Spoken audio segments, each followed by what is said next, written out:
When you start anything, when you start out on a path,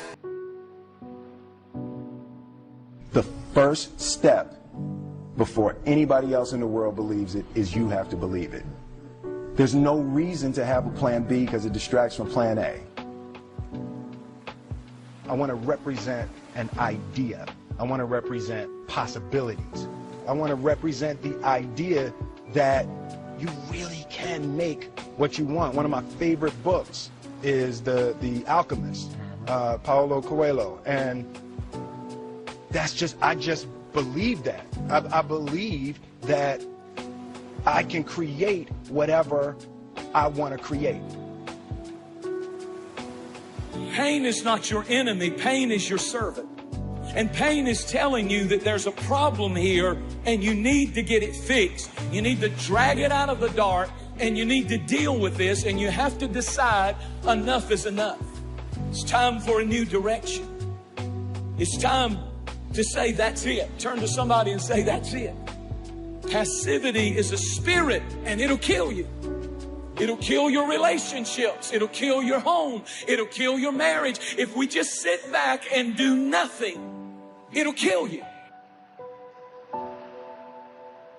There's a redemptive power that making a choice has, rather than feeling like you're at effect to all the things that are happening.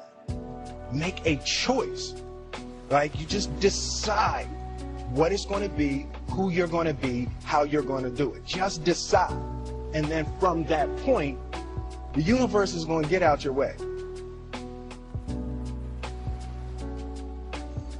Most people dabble in a million things, they master nothing, and they wonder why they're unfulfilled. In people's lives, there's only maybe half dozen, 7, 8 categories that really matter. Most people, they major in minor things. They focus on stuff that doesn't matter. They know more about this celebrity going in and out of rehab than they do about their own personal development.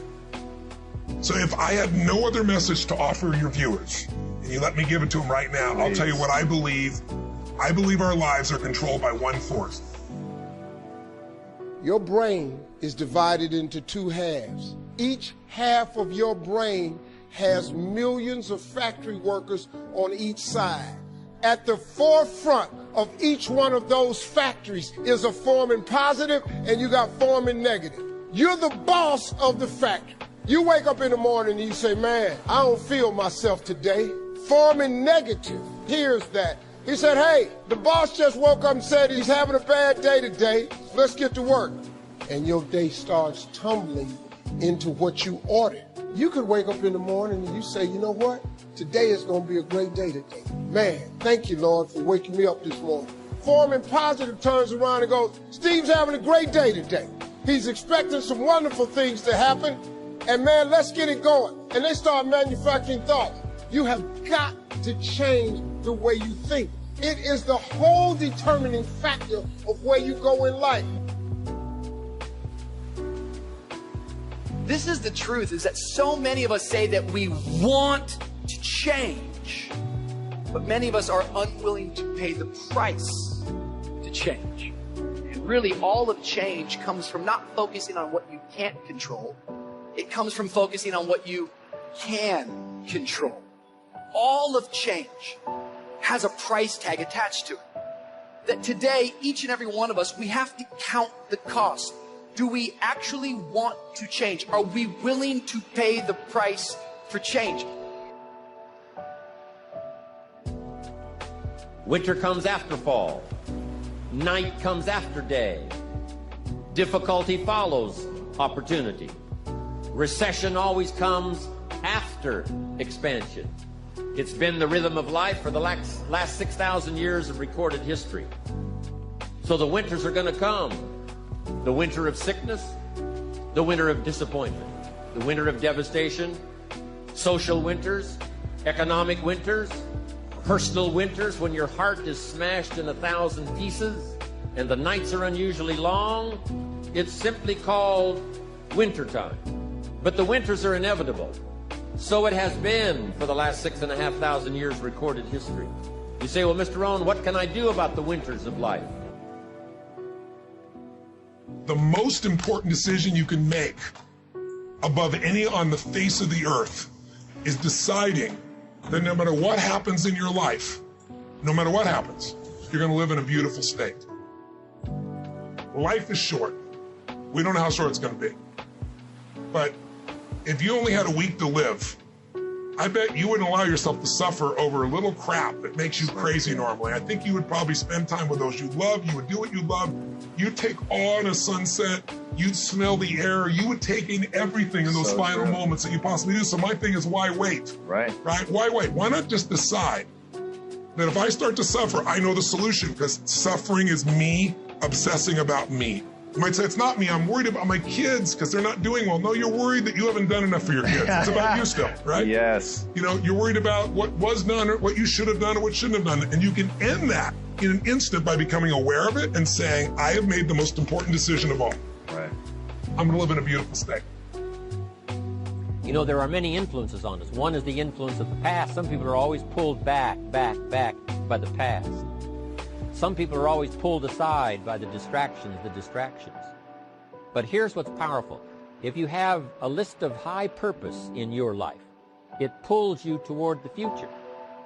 And the more powerful the purpose is, the stronger it pulls. And here's the other great advantage if you have purpose for the future. It pulls you through all kinds of challenges and all kinds of difficulties. If you don't have these strong purposes for the future, it's easy to get swallowed by a bad day. It's easy to be almost annihilated by a poor month. And it's easy sometimes to almost disappear beneath the waves of a year that goes backwards if you don't have something to pull you beyond that year. So if you want something to pull you through all kinds of challenges, all kinds of difficulties, and things that come at you, you got to have something on out there, beyond today, beyond next week, beyond next month, beyond this year, that pulls you into the future. And the clearer it is, the stronger it pulls. The more dynamic it is, the more it affects your life, your spirit, your heart, your soul. It also creates imagination. It gets your mind working on how to achieve that purpose. And if your mind will work, and if your heart works, and if your spirit works, and if you have good input, like good ideas, I'm telling you, there isn't anything you can't accomplish. Until you're willing to plead to make your dream become a reality, your dream will be just that, a dream. See, so many people talk and talk and talk, but very few walk and walk and walk and turn their walk into a jog and their jog into a sprint, which is okay. But the problem is, they resent those of us who made the choice to put ourselves in position to hoist the banners. They resent those of us who made the choice to keep pushing, even when our skin got a little moist, because we understood that moisture, aka sweat, would eventually build, and all of that sweat equity would allow us to never sweat or worry about struggle. That sweat equity would allow us to never sweat, worry, or stress, because winners like us chose to bury all of our fears. Winners like us chose to bury all of our doubts, all of our indiscretions, and we took all of our life lessons and refurbished, repackaged, recreated, and reused all of the pain, all of the hurt, all of the failure, all of the setbacks, and turned them into get-backs. And that's why we continuously get back up, and we'll always get back up. When life pops up and pops us in the mouth, we may drop and we may go down, but it's never for the count. You can bet your bottom dollar that you can count on winners like us to always come through in the clutch. The separation of talent and skill is one of the greatest misunderstood concepts for people who are trying to excel, who have dreams, that want to do things. Talent you have naturally. Skill is only developed by hours and hours and hours of beating on your craft.